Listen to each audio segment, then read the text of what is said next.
अस्सलाम वालेकुम स्टूडेंट्स।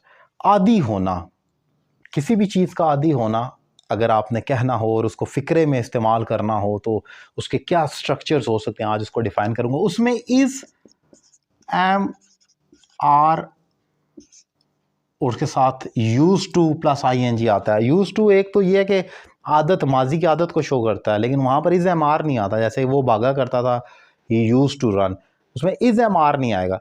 यहाँ पर इज़ एम आर आएगा और ये यूज़ टू आपका एज एन एडजेक्टिव इस्तेमाल होगा। आदी होने का मतलब ये है कि आप आदी हैं, यानी कि आप बहादुर हैं, जिस तरह आप खुश हैं, इस तरह आप आदी हैं। तो ये हालत है और ये एक एडजेक्टिव है। अब होता क्या है, she is use to driving, इसके साथ हमेशा जेरेंड को आप इस्तेमाल करते हैं क्योंकि एक एक्टिविटी को शो कर रहे होते हैं।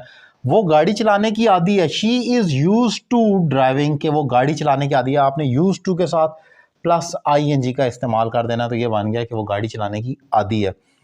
जब आप इसका पॉजिटिव दूसरे तरीके से आप अल्टरनेटिव अगर तलाश करने की कोशिश करें तो आप देखते हैं she is habitual of driving, यानी कि हैप्चुअल ऑफ का मतलब, बाय द वे हैप्चुअल के बाद हमेशा ऑफ आएगा। हैप्चुअल का लफ्जी मतलब यह है कि वो आदी है, तो वो किसी भी चीज़ के अगर आप आदी हैं तो हैप्चुअल का आप एडजेक्टिव यूज़ कर सकते हैं, लेकिन उसके साथ ऑफ आएगा हमेशा हैप्चुअल के साथ। तो she is habitual of driving, यानी कि वो गाड़ी चलाने की आदत रखती है, आदी है इस चीज़ की। एक और एग्जाम्पल देखें, मैं देर से सोने का आदी हूँ, यानी कि मुझे आदत है देर से सोने की, मैं ऐसे भी कह सकता हूँ।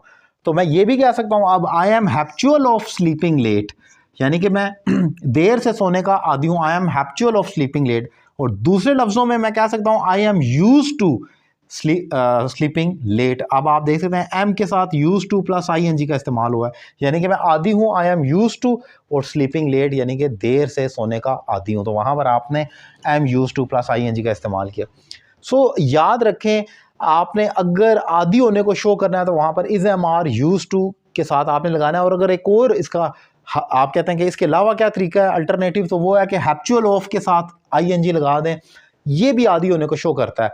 लेकिन इसको यूज टू प्लस ING को कभी भी यूज टू वो पास्ट हैबिट वाले को उसमें इन्वॉल्व ना करें, उसमें मिक्स ना करें। उसमें ये होता है, जैसे कि मैं यहाँ पर एग्जांपल लिख देता हूँ, she use to sleep late. अब एक तो ये याद रखें कि यहां पर यूज टू के बाद वर्ब की फर्स्ट फॉर्म आती है, ING वाला चक्कर नहीं होता। सेकेंडली यहां पर इज एम आर भी नहीं आपको नजर आएगा कोई भी, क्योंकि ये डिफरेंट केस है। तो यहां पर आप यूज टू के साथ फर्स्ट फॉर्म डालते हैं, यहां पर ING डालते हैं, फिर ये इज एम आर के साथ है और ये डिफरेंस है। और इसका मतलब है वो ये पास्ट हैबिट को शो करता है, वो देर से सोया करती थी। और अगर मैं लिख दूं she is use to sleeping late, तो वो देर से सोने की आदी है, या वो देर से सोने की आदी थी। आदी होने में और कोई काम किया करते थे उसमें डिफरेंस है, माजी के किसी एक्शन में और जो भी आपकी हालत है उसको डिफाइन करने में फ़र्क है। तो ये एक इंपॉर्टेंट पॉइंट मैंने डिफाइन किया, डिफरेंस बहुत इंपॉर्टेंट है। मिक्स कर जाते हैं आप, खिचड़ी पक जाती है, कंफ्यूज होते हैं, इसलिए मैंने इसको डिफाइन किया। अगर आप मुझे ऑनलाइन इंग्लिश लैंग्वेज कोर्स करना चाह रहे हैं तो एक ज़बरदस्त मौका है, पाकिस्तान में या पाकिस्तान से बाहर किसी भी जगह से एक रीज़नेबल फ़ी पे कर ज्वाइन करें मुझे, और घर बैठे अपनी इंग्लिश में एक ज़बरदस्त इंप्रूवमेंट लेकर आए, 1-on-1 क्लास लेकर, कोई ग्रुप क्लास नहीं, आप अकेले क्लास लेंगे। Thank you very much.